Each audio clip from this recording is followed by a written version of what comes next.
Welcome to the 33rd episode of Biomechanics on Our Minds. I'm Woo! Melissa. I'm Hannah. I'm pretty sure 33 is a lucky number, or like at least it was for me growing up. I don't know. It was always my softball number, and my mom always said it was a lucky number. It feels like a good number. I mean, three of anything is good. So if you have 2 3s, you have double of anything good. Okay, well, this episode is a little bit different. So I know you're probably missing the boom intro music right now, but not to fear. We actually played it during the interview, which was live for the first time. We had a live boom interview at the American Society of Biomechanics Virtual Congress. Super exciting. And we're going to do a bit of boom, and then you'll get to hear the interview. Yeah, so when we talk with Professor Michelle Sabick, so you'll get to hear from her, and she's actually the president of the ASB, and we just have a really awesome conversation to her about her current work. Now she's the dean of the Parks College of Engineering, Aviation and Technology at St. Louis University. So she talks about that experience, and we also talk about engineering education, which led to some really interesting conversations there too. That's totally good call on giving a nice summary of it. And even just, I think what Melissa highlighted is we didn't even know what deans did. So it was cool to hear a little bit more about that from Michelle. Yeah. Cool. Well, now we can do our bit of boom. Bit of boom. Gucci. Bit of boom. Louis. Bit of boom.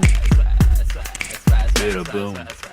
So our bit of booms today are actually from the American Society of Biomechanics Congress that happened this past August. And they're basically just things that Melissa and I found interesting as we were mulling about the virtual conference rooms. And it was actually a much more exciting and engaging format than I was kind of expecting, having a lot of Zoom fatigue. So it was actually nice to be able to interact with people through the spatial chats and really get to meet new researchers and interact with even like the CEO of Spatial Chat was there. So that was cool. Lots of different people at the conference. Cool. I didn't know that, actually. Yeah, he kept popping in and out of Spatial Chat, and Lena Ting at one point was just like, "Oh yeah, can you talk to the CEO for a minute?" And we were all just like, "What?" That's awesome. So that was super fun. Yeah, great job to all of the organizers. I'm sure that must have been a massive effort for them to host that. Yeah.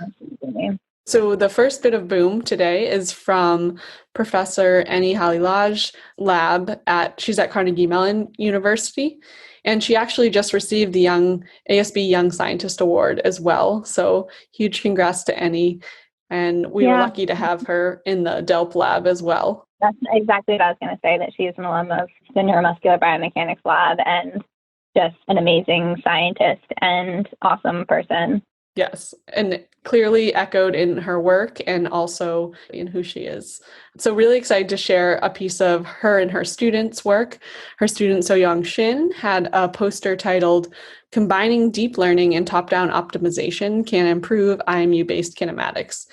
And this particularly caught my eye because I know a lot of us have been thinking about IMU-based kinematics, being able to use these wearable sensors out in the wild and try to recreate with the same fidelity some of the kinematics that we get in optical motion capture lab. So it was super exciting to see that they were successful with this combined approach of using both deep learning and top-down optimization. And they showed this with actually simulated IMU data from a freely accessible running data set of motion capture data. And then they also validated with some IMU data that they collected on their own.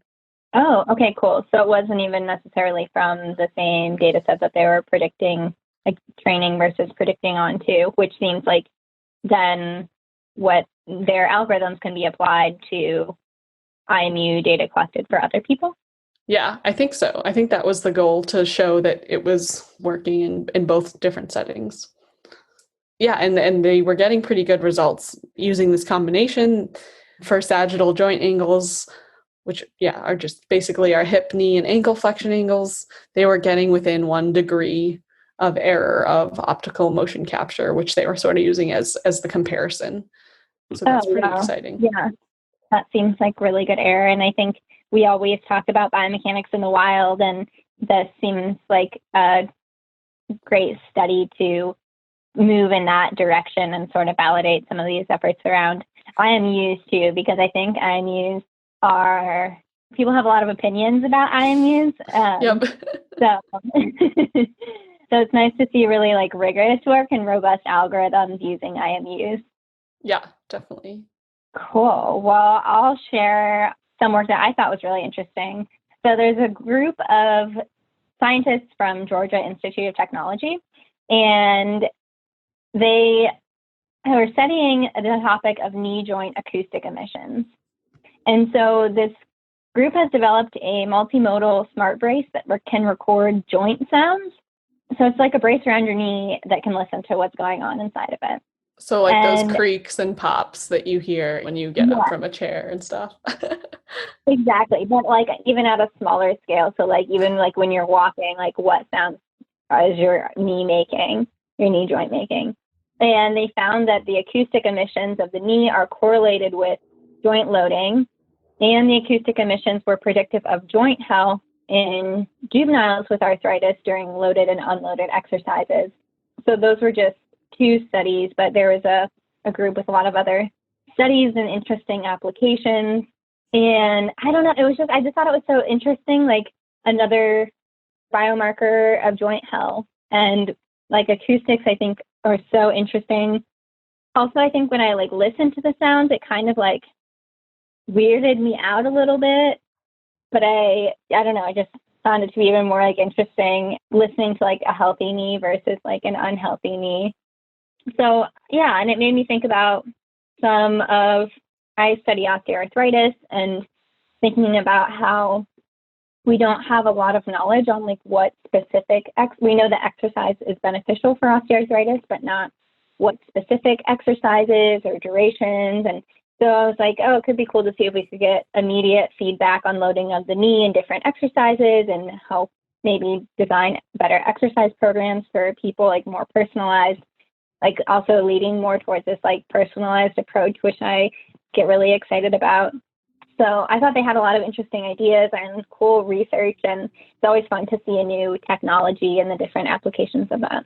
Yeah, and I loved what you said, Melissa, about getting immediate feedback, because I think one thing that I've learned about OA from your presentations and several others is just that one of the difficult things is that you don't have that like sort of really fast closed feedback loop to get any like marker on what's actually going on or how people are feeling. You've got to wait weeks or something for joint pain to emerge, and maybe it's not correlated with, how do you know what it's correlated with, and things like that. So I think that's, super impactful. Yeah, totally. Well, these are just 2 examples of some of the amazing research we saw at ASB.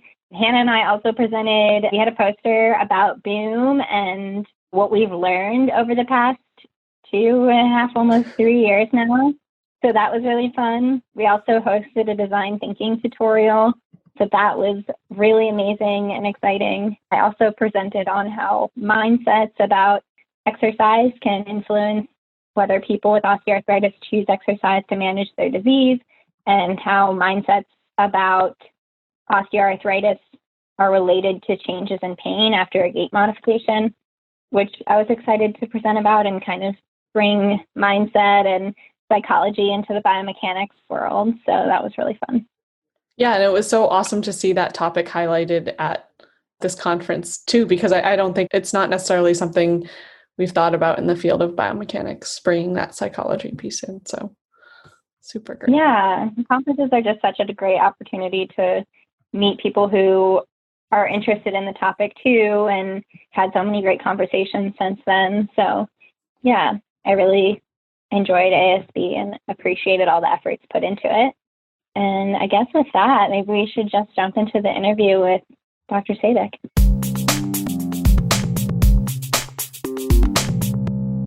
Welcome to our first ever live episode recording of Biomechanics on Our Minds. We're really excited to have you all here to learn and talk together. My name is Melissa Boswell. And I'm Hannah O'Day. And if you haven't listened to Boom before and you don't know us yet, we're PhD students at Stanford. And we've been hosting Boom for over 2.5 years now, which seems crazy. And if you listen to our early episodes, we're a little awkward. So hopefully we've improved. We cover a variety of topics in biomechanics, but also extend into other areas like mental health, failure, mentorship, and some other topics. Today, we're at the Virtual American Society of Biomechanics 2020 meeting. Somehow we're allowed by the organizers to put on our very first live episode recording. So we've learned so much in the talks and presentations so far, and we're excited to have a little less formal conversation now. So with that, we are going to do something a little crazy. Do you want to play the song first? Oh, yeah. We're going to play our theme music, and then Melissa will give you some instructions. Welcome to Boom, where we have biomechanics on our minds. Boom. Boom. Boom. Boom. Boom. Boom. Boom. Boom. Boom.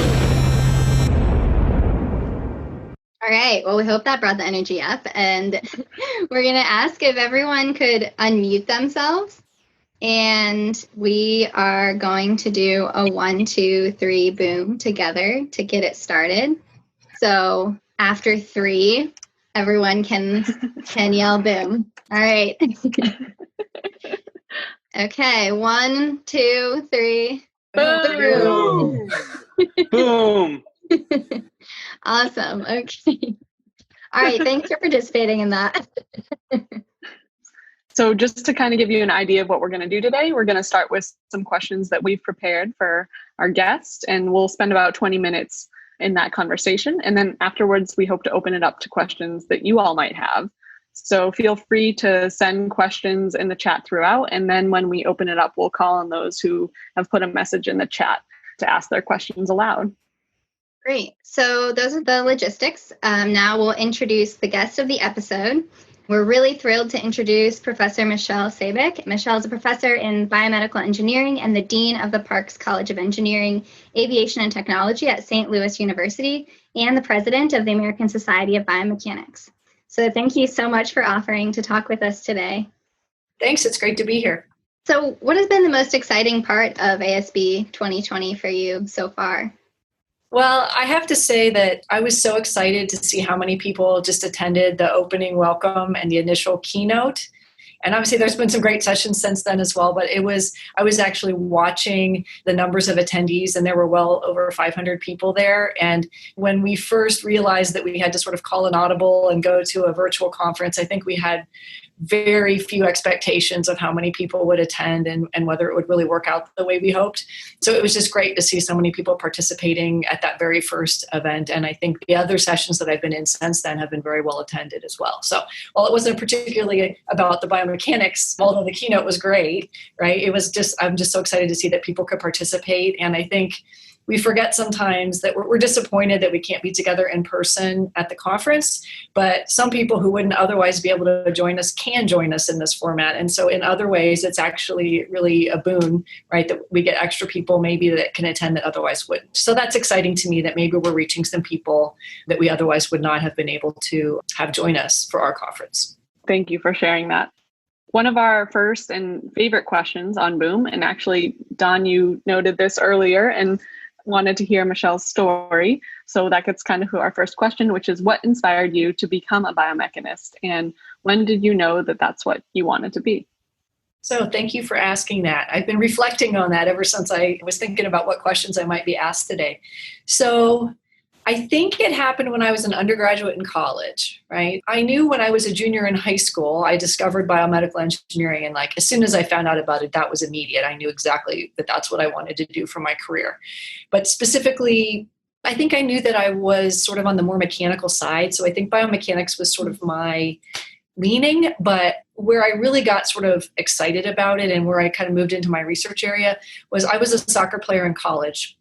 And I played Division III. It wasn't as competitive as many people, but it was a big part of my life. And when you play a competitive sport, you end up sort of meeting people not only from your own team, but from other teams. So a lot of times when you play these other teams, you kind of know the people you're competing against because you've been at tournaments against them or whatever. And so there was one particular person that played my same position, right? So I had to guard her every single time we played, and she was really good.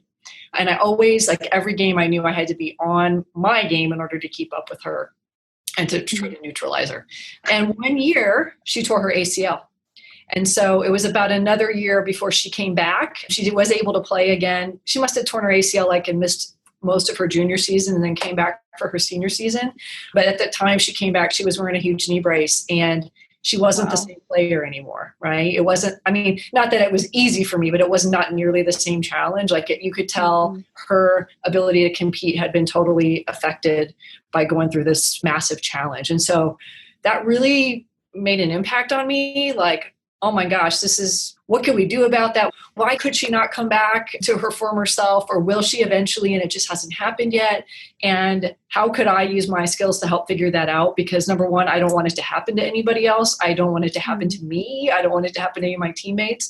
And then I had obviously several teammates and competitors that I actually watched tear their ACLs in games, right? And that's, as an athlete, right? It's always hard to see somebody get injured, but when you hear the pop and you know what it is and you go, oh, they're not coming back for a while. And then you go, that could have been me just as easily as it was her. So it was that field experience, right, in sports that I think solidified it to me that I want to figure this out. This is going to be a challenge that I work on. Ironically, I'm now focused on upper extremity more than knees, but I did spend a lot of time trying to understand knee mechanics and how ACL injuries occur.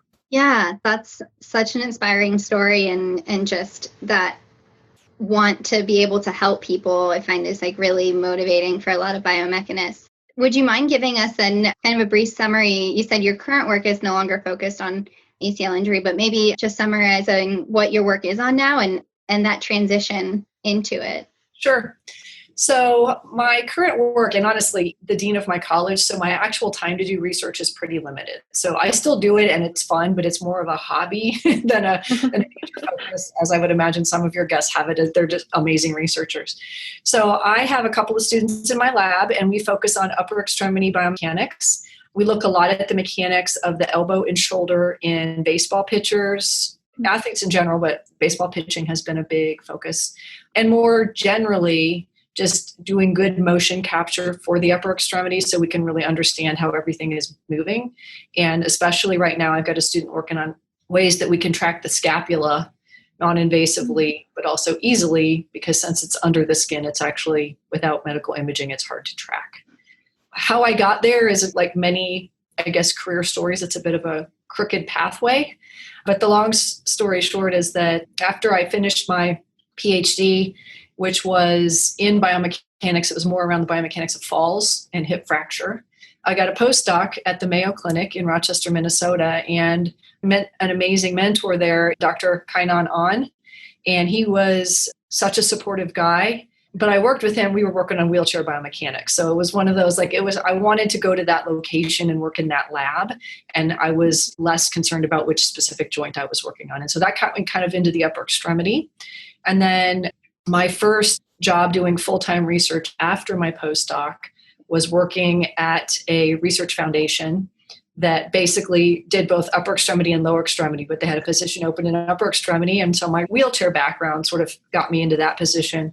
And that took me into the more competitive athletes and baseball pitching, which is just really fun. I think it's always so reassuring to hear the kind of stepping stones, and you said crooked path, and really a lot of people driven choices, it sounds like too, you wanted a certain mentor or experience and kind of just following that and being open to that. I love hearing those stories. It takes a little bit of the pressure off when you're trying to figure out what you're doing. There is no one right story, right? We all just make choices along the way. So well, somewhere along the way, you sort of got this passion for improving the ways that universities deliver engineering education to students. And we'd love to hear more about that and just let us know what sparked your passion for that engineering education.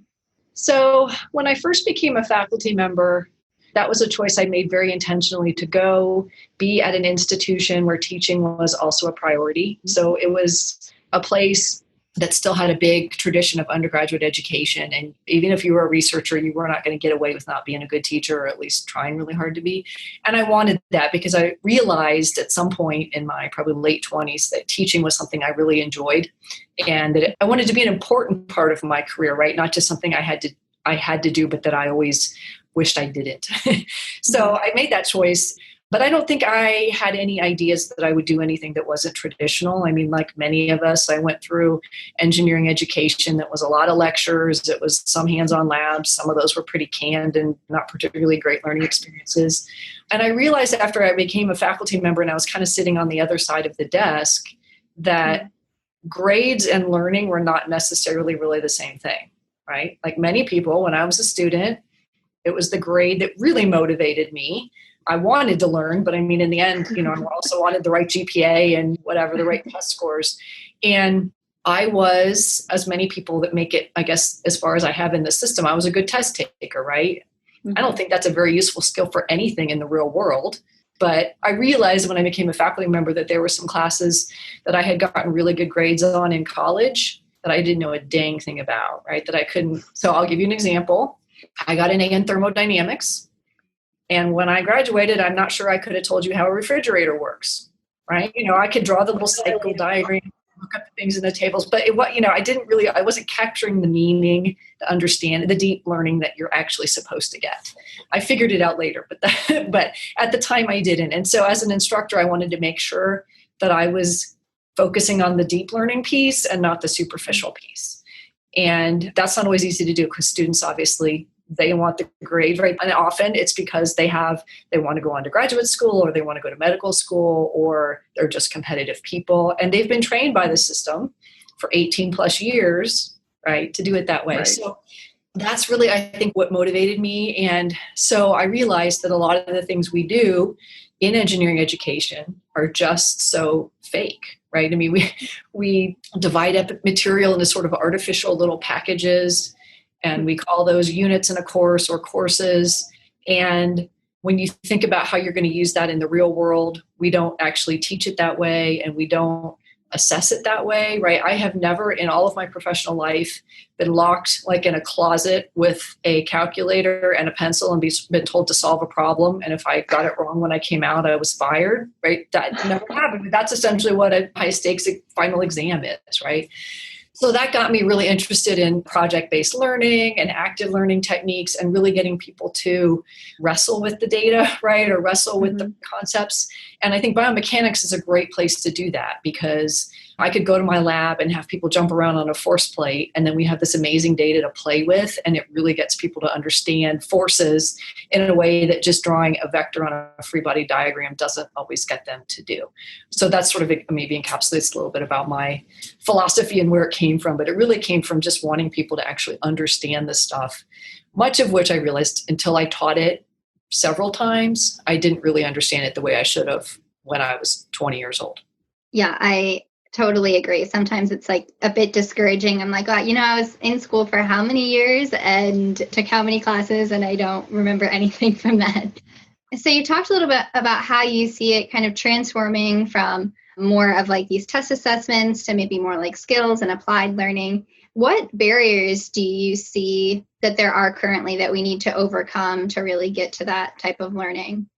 So there's a lot, right? The first is that most of us haven't seen it practiced very much. So it's hard to imagine what it would look like to do anything different than go to class, take notes based on lectures, and then have 2 or 3 exams and a final, right? That's just it's just how it's always been done. And so it can be hard to envision something else. Thankfully, many of us, if you're in engineering or in other disciplines in biomechanics, have probably had project-based courses and stuff that at least make you think about other options or good labs. But I think that's just really false, right? It's just not the way things are done in the real world. So I think it's really important to the extent we can to try to set up scenarios that are more like real life problems, right? And like a simple example, I used to teach dynamics.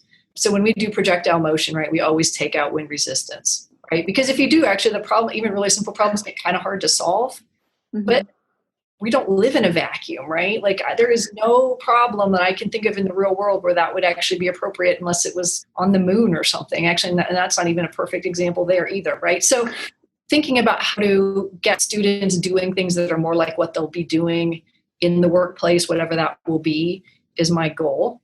The challenge is we don't know what that's going to be, right? So first of all, there's a million different career paths a student, even a specific discipline, could choose.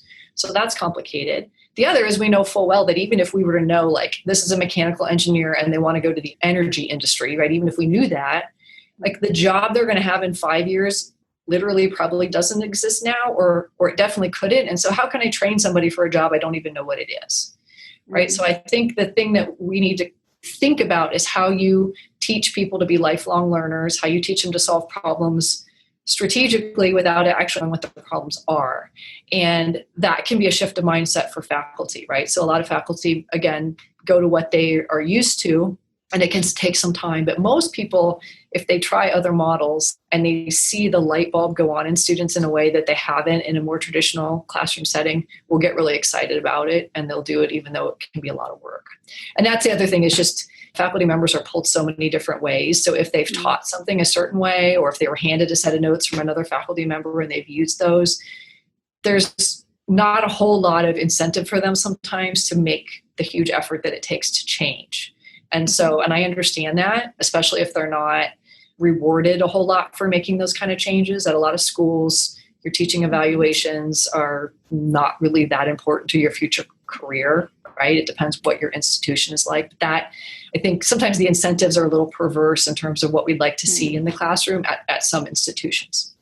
Do you think there should be a bigger emphasis on the teaching evaluations? Well, I think teaching evaluations are imperfect. We know a lot now about the biases that are inherent in teaching evaluations that I think should make us a little cynical or take them with a grain of salt. But there are ways to assess that somebody's being a good teacher or that they're doing quality improvement in teaching that I think are really important. And I think student evaluations are one kind of data that feed into that, but they certainly shouldn't be the only thing. And I think how much teaching is valued varies by institution.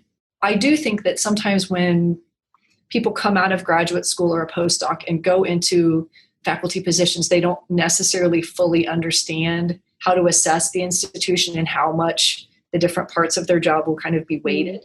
And I think it's really important, right? So at some schools, if research is the coin of the realm, that's better be what you spend your time on, and make sure that you're getting that right, because that's actually what's going to get you promoted, right? Or that's what's going to get you to the next step of your career at that institution.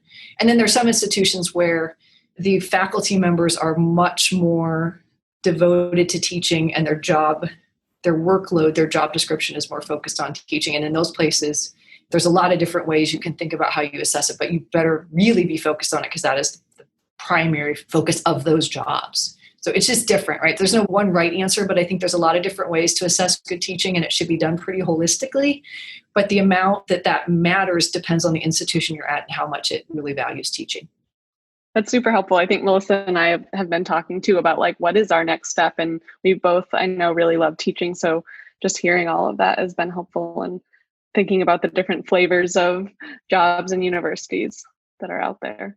Yeah, I had another question. I've been really interested in this idea, kind of this shift of learning to be like learning how to learn, and more like self-teaching in education. And obviously right now there's like this big shift to learning virtually. And I'm wondering where you might see these interacting, like learning by doing and kind of these like hands-on learnings, and also this idea of teaching ourselves to learn, and seeing that kind of be a big transition in the future maybe.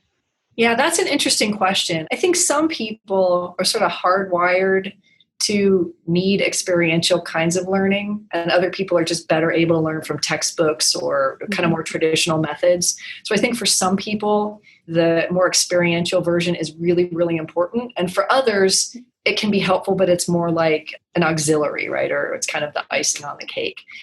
I have kids that are grade school aged, and so I'm watching them grow up as digital natives in a way that I certainly didn't. And I've been watching them go through the school transition this spring as they spent a bunch of time doing online schooling.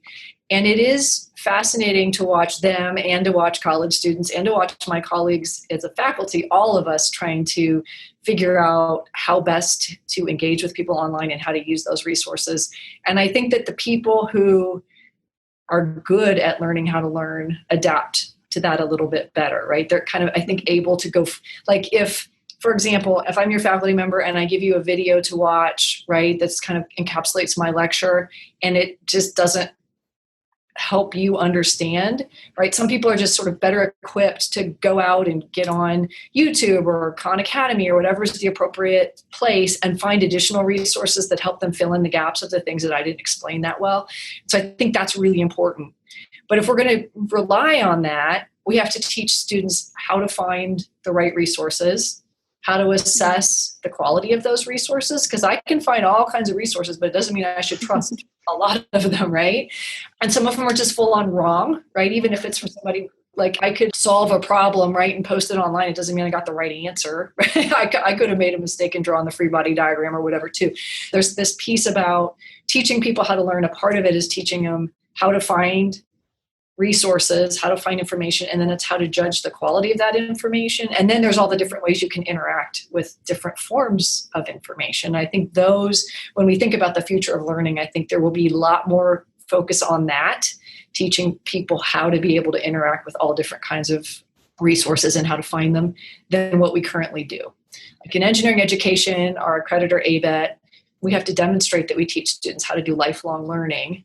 But I don't know that that's ever been a major focus, right? It's in there, but it's sort of not weighted as much or as prominent as some of the technical skills. I think we're seeing these days that a lot of the technical stuff with the right program or the right spreadsheets or the right tools, you can solve really complicated problems even without understanding some of the underlying theory. That's not always a good thing, but you can do it. So now it's about understanding how you figure out how to use those tools in a way that is appropriate for the particular situation, what assumptions you can make, when do you know you don't know and therefore need to ask more questions. That's the kind of skills I think we need to really be instilling in students so that they can be successful in this new world and transition to different jobs throughout their careers. I love how, I feel like through that, I could feel how how to learn was evolving with the different learning that we are learning. It's so many different layers. And I think we can't really talk about learning without failing because that's such an integral part of learning. And one of our favorite questions is, do you have an example of a time that you had a failure and what did you learn from it? So the answer is yes. I've had several examples of failure. And I'm trying to think of really the best one for this particular example. I think something that will resonate with a lot of people that are in graduate school or they're in faculty positions, right, and they're kind of on the academic track, is we have all had the experience of pouring our heart and soul into a grant application or a journal article, right, and having it come back just massively rejected, right? If it's a journal article, just rejected and the reviews just seem completely out of left field, or a grant proposal, again, that you tried so hard on and maybe even got triage, it didn't even get fully reviewed, so you didn't even really get any feedback. I've had a couple of situations like that. Thankfully, not all of them were like that, but it's hard at first to accept the criticism, right? There's a tendency to go, well, they're stupid, right? They obviously missed the point. And occasionally a reviewer really does miss the point of what you're trying to write. But what you have to learn and where you can grow from that experience is, okay, well, if that person missed the point, right? Okay, maybe they were sleeping when they read it, but let's assume that that's not the case. It probably means I didn't communicate it as clearly as I should have. Or it at least means I could be clearer and more upfront with that point, right? That there's a way. If somebody missed it, other people could miss it. And therefore, I should really think about how I approach that, how I explain it. And so I have learned, right, that the first time I got a review like that, I read it. I was about to cry, right? I was so upset. And I had to walk away for a while, right? Because at first, it's so personal. It's really hard to even process the information. And you certainly can't be systematic about how you process it at that point. So I often, if I open something up and I see that it's not a positive response, I'll put it away for a week or two. I may skim it really quick just to get an idea of kind of what the general things are so that in my subconscious, I can kind of be chewing on, okay, well, how would I respond to this? But I try not to really focus on it. And I definitely don't get into the weeds of all the details. And then 2 weeks later or so, when the scab has healed just a little bit, right? And I feel like maybe I'm not so sensitive about it now, then I go back and look and try to be as detached as possible when reading it, right? And think about, okay, what is the positive, right? What is the nugget of feedback in here that's actually really useful? And then that usually makes the next round of that grant application or that journal article so much better than the first one, right? If you can do that several times, you'll usually come up with some really just better ways of explaining things, better ways of articulating what you're trying to do, why it's important, and you'll make sure that you convince the next set of readers, whether it's that same set of reviewers or a different one, why what you did is valuable. Yeah, there was so much that I feel like resonated with that, just the idea of not taking things personally. And I like what you said about kind of skimming, and I kind of do the same sometimes, and I just kind of let it sit there for a little bit, but not dig too deep. But it's like kind of amazing where you just be on a walk and then a thought just comes up about it. And so I like that idea too. And the idea of you kind of reframing it to be like, well, this is actually in the long run going to make it a lot better and more readable for other people. And so the last question that we wanted to ask you is, what are you most excited about for the future of biomechanics? So there's a lot of things I'm excited about, but in terms of like research, I think one of the things I'm excited about is all the new technologies and the possibilities now for moving experiments out into the field, right? We've got all kinds of sensors now that we didn't have a few years ago that are wearable, portable, and we can do things in a different way than we could in the past. And I think once we really get a handle on using those effectively, we're going to find how limited our past experience in the lab was, right? Like just that the environment is so false, and we sort of have to have pretty lame simulations of what we would like to sometimes, that I think we'll find some different interesting insights out in the field.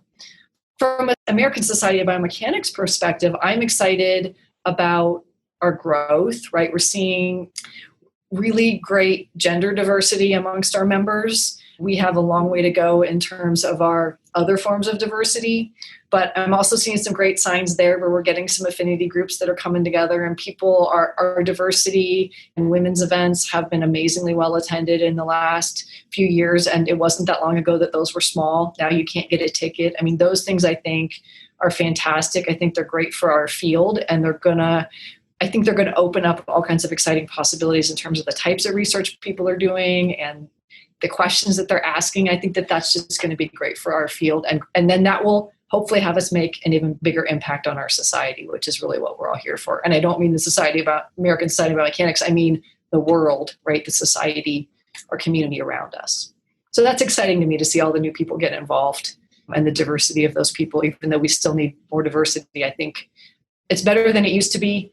And we need to keep up the efforts and the pressure and encourage lots of people to take part. But I think ultimately biomechanics is about studying living systems, and we're all living systems. So there's always some sort of universal thing that we understand, and it brings us together in a way that I think is really exciting.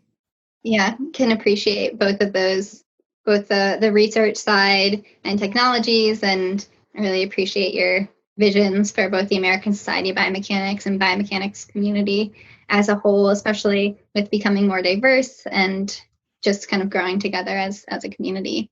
So with that, we'd love to just open it up for any questions from anyone that's listening. So feel free to, if you want to turn on your video or not, or just feel free to unmute and ask any questions or post them in the chat.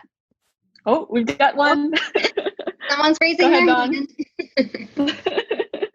Thanks for sharing your story, Michelle. I really enjoyed hearing all the way from the beginning. I was doing a little Googling in the background, filling the parts you didn't say about your time at Case Western, et cetera, but there's detail out there.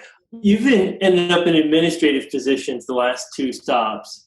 Tell me a little bit about what attracted you, how you feel like your skills took you to that space, and kind of some of the pros and cons. Yeah, that's a great question. I mean, the short answer is somebody twisted my arm, right? Two stops back, I had a dean, and we were in a departmental transition, and the dean said, like, you'd be really good at this. And I looked at her like, you are crazy. What are you talking about? And not only did I not think I had the skills for it, I didn't think I was the right person for my department because my background was kind of unusual for that department. But she said, no, trust me. And then I started to think about it, kind of as we just talked about, like I thought about it for a while, I let it simmer.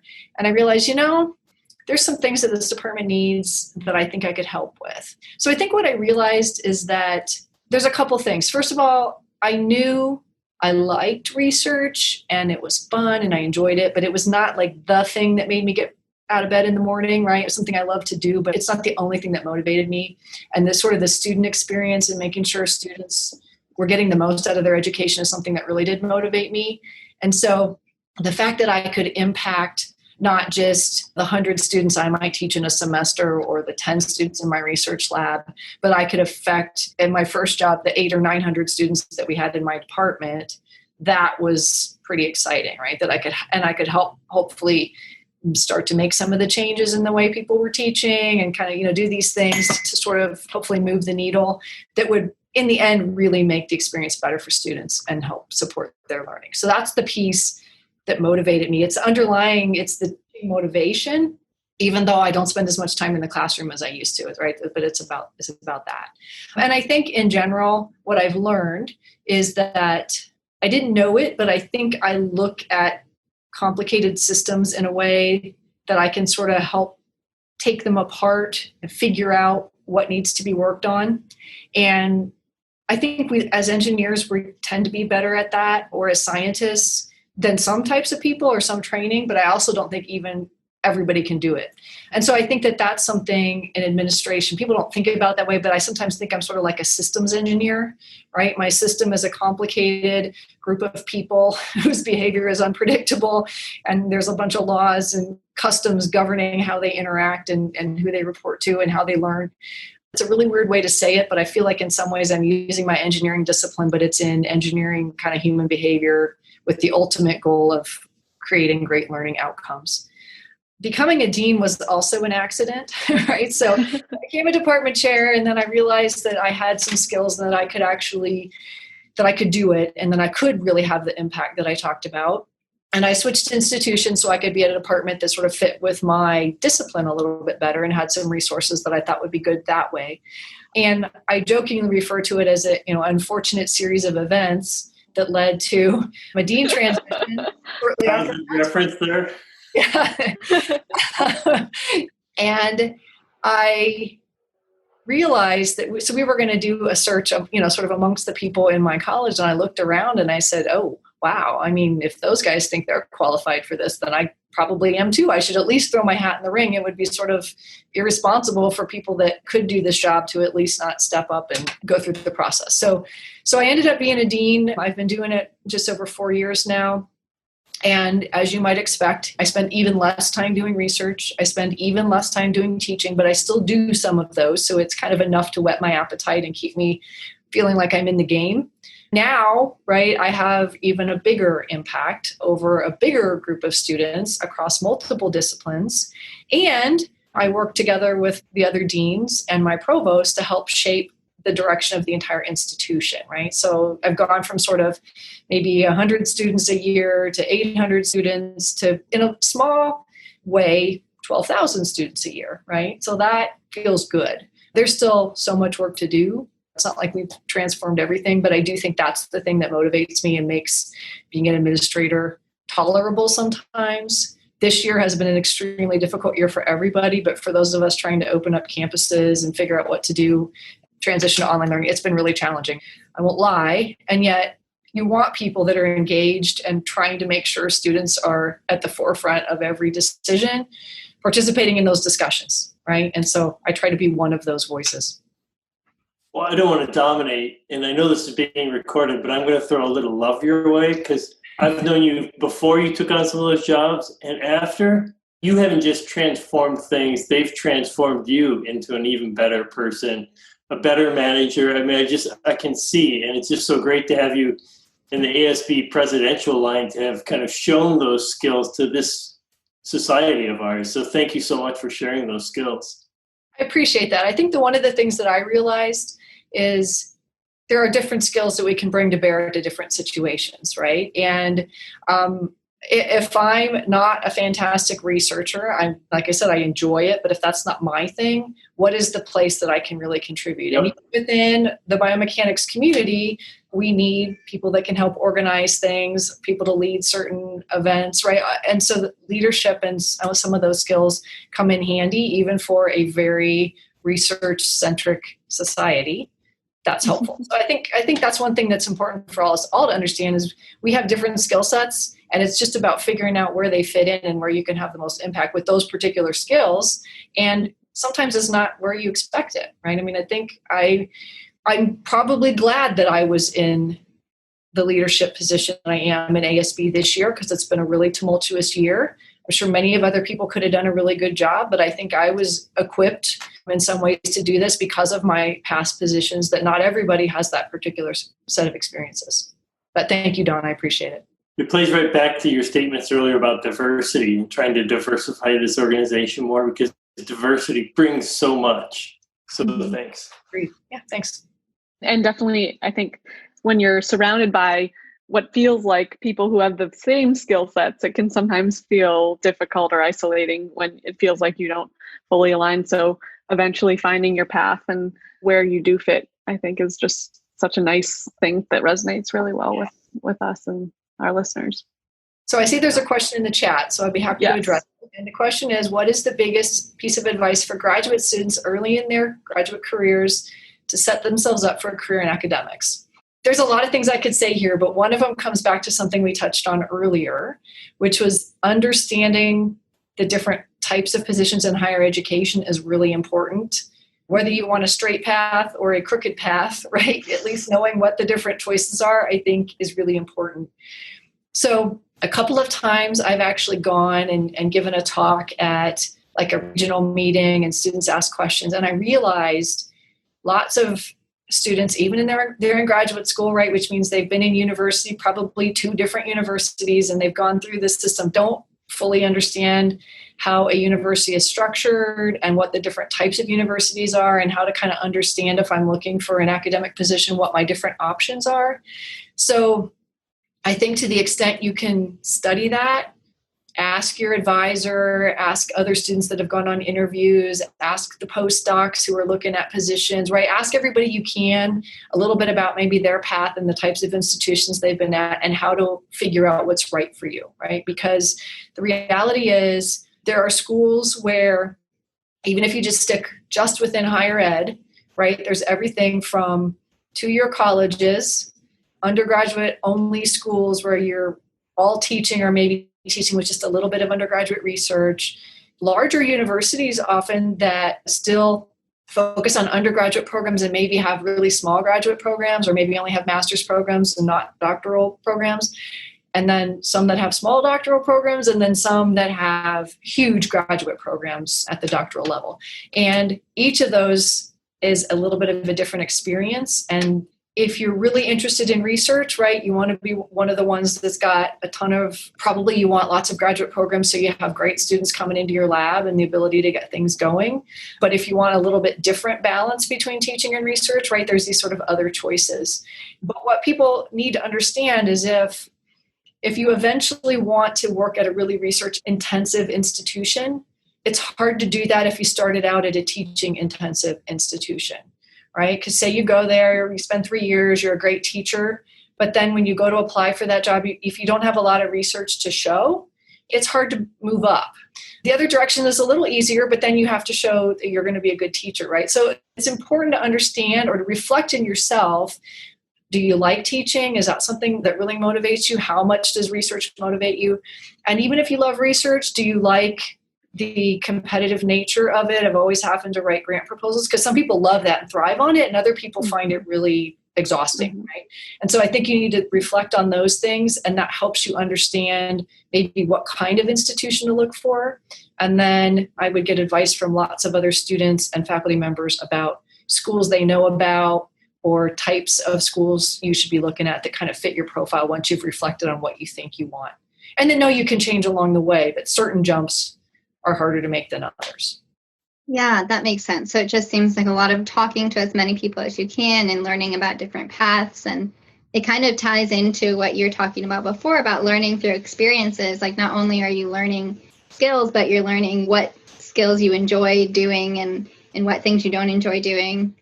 Yeah, we just wanted to thank you. We've learned so much about you and your path. And it was really inspiring to see the kinds of skills that go into being a dean. We haven't talked to a dean before, so that was really interesting. But it's also nice to hear your story of how you got there and your research too. So thank you so much for talking with us. We really appreciate it.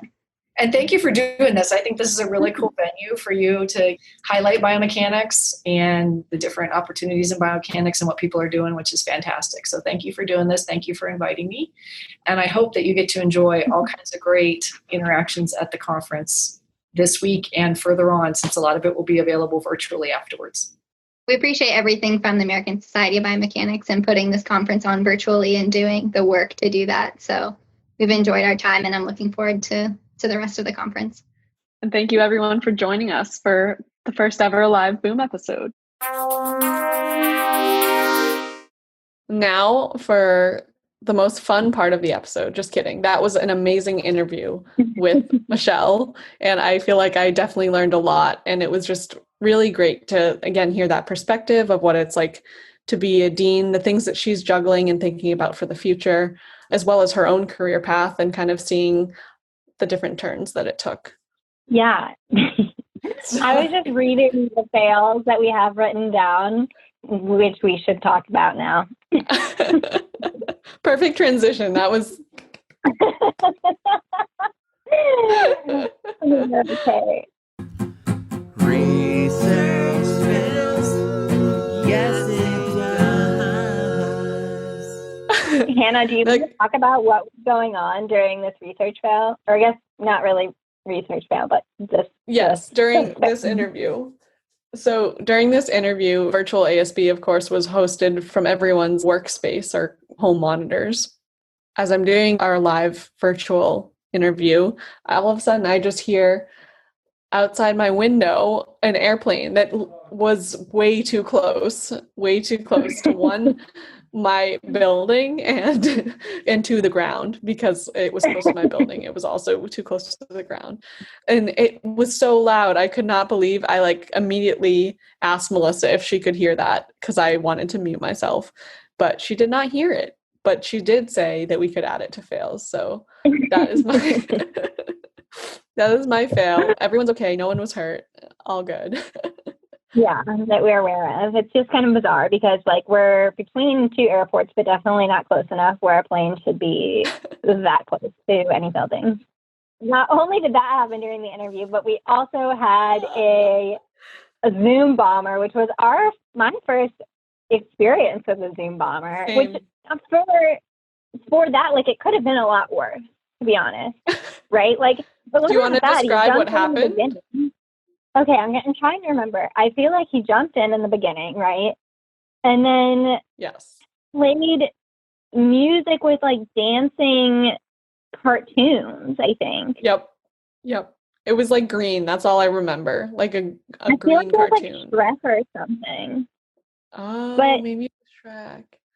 Yeah. It was actually kind of fun. And we were all just I don't know. It was kind of just lighten the mood a little bit. We were was that even a Zoom bomber, or was that just someone that was supporting Boom? So anyway, it could have been bad. Luckily, it wasn't. And we were able to still have an awesome interview.